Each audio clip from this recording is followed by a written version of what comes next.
William Maddox and Michael Platt have a lot in common.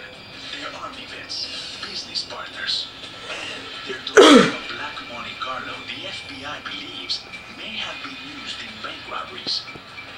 But agents following close behind have no idea they share another dark secret.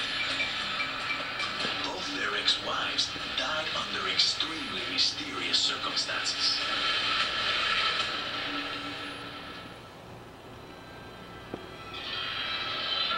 December 30, 1983.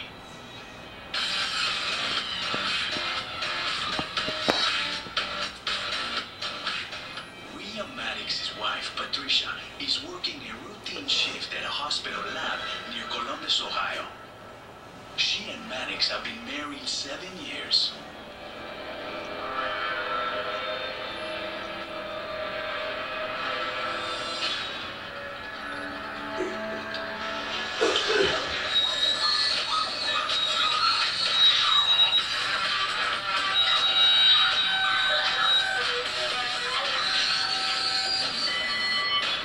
The murder was a very heinous murder.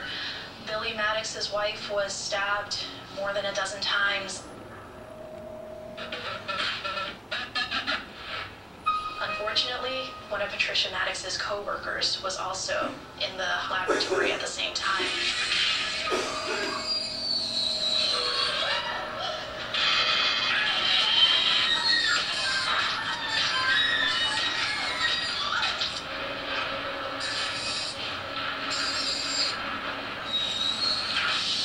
Somebody put her body in a hospital freezer.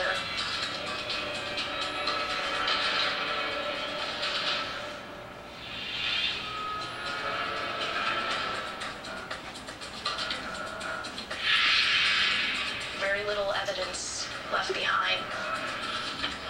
Police found one fingerprint of Maddox's in the laboratory, just one print.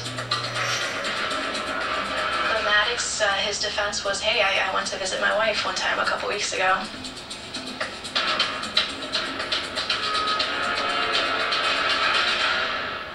It just so happens that Maddox's army buddy, Michael Platt, who lives in Florida, is visiting Ohio at the time of Patricia's murder. Get out of it, man. You gotta move on. This is what you want. While Platt comforts Maddox, local police are trying to figure out if his visit is just a coincidence.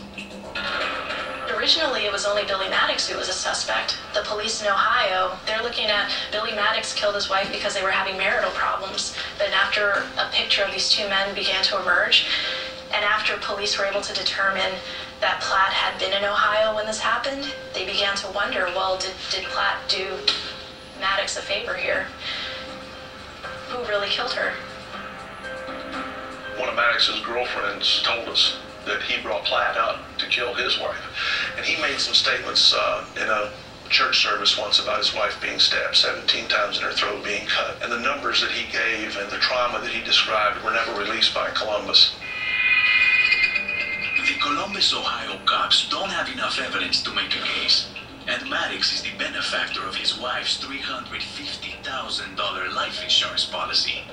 He goes into a period of grief and gratefully receives support from members of his church. He's using his wife's murder to meet women by telling them, I've never been the same since my wife was murdered, can you help me? Maddox's thing was to cry in front of them and try to gain their sympathy, and then he would shuffle away for a couple minutes.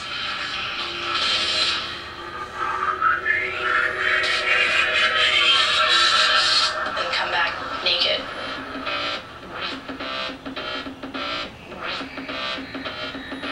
That's how things would start, oddly enough.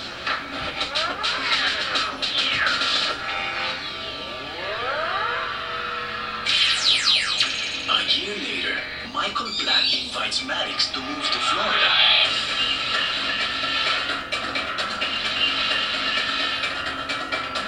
To start over with a landscaping business called Blade Cutters. And strangely enough, another coincidence.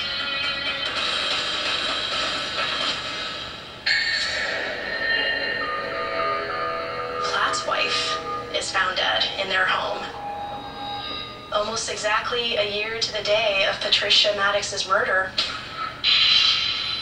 she was found nude in her bed. She suffered a gunshot blast to the face that was actually ruled a suicide. According to the case file, a lot of detectives are very skeptical of that finding. But according to ballistic tests at the time, they determined that it was quite possible that she shot herself, but a lot of people still have their suspicions that she didn't shoot herself.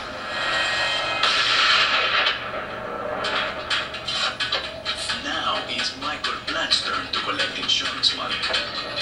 Somehow, both he and William Maddox avoid suspicion, and no one makes a link to the murder of Maddox's wife a year earlier. The two both remarry and live the Miami 80s dream.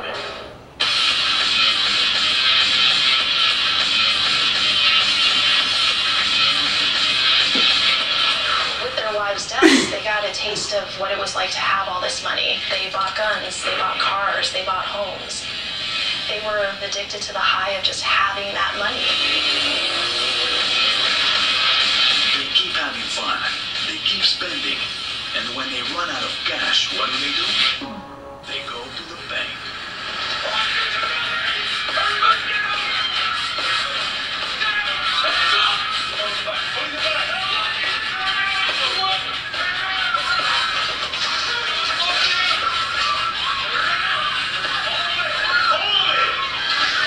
Maddox and Blatt are smart enough to hit their first bank in another county. These guys who are from South Miami-Dade, they drove 35, 45 minutes up the highway into Broward because they figured, hey, it's quieter here, less chance of us to get caught.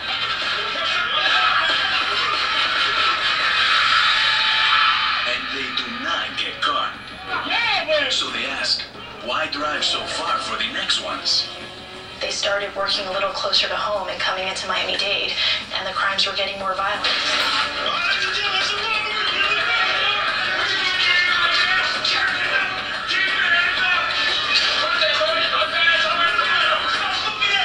They started firing shots during these robberies. They started injuring people.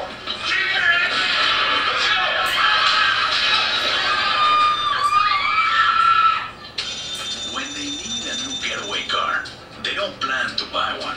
They plan to steal it. And they know the easiest place to get away with it. A place where cars can be found and dead bodies can be lost. The Everglades. In a remote corner of Miami-Dade County, there was this place where a lot of gun enthusiasts would go to for target practice.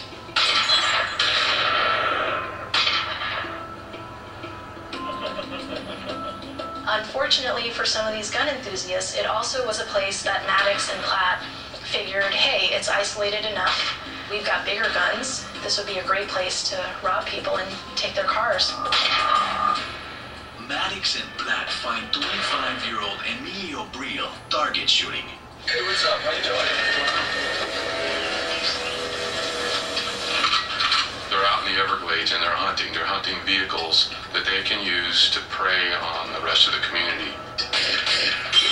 Do these bank robberies and become rich men. I also think they saw this as a challenge. They were getting into it.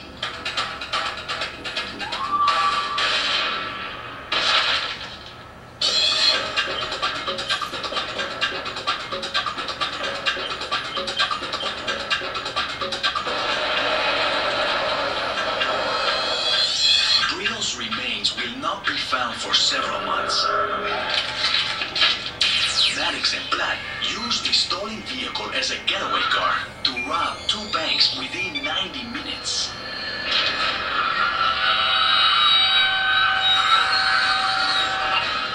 They were coming in commando style, wearing ski masks, fatigues.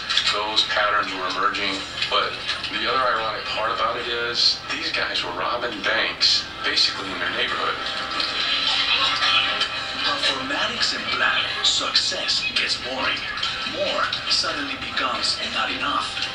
What do bank robbers do when they need more cash than teller drawers can hold? They go for armored cars. But there's a problem. Tellers may not carry guns. Armored car drivers do.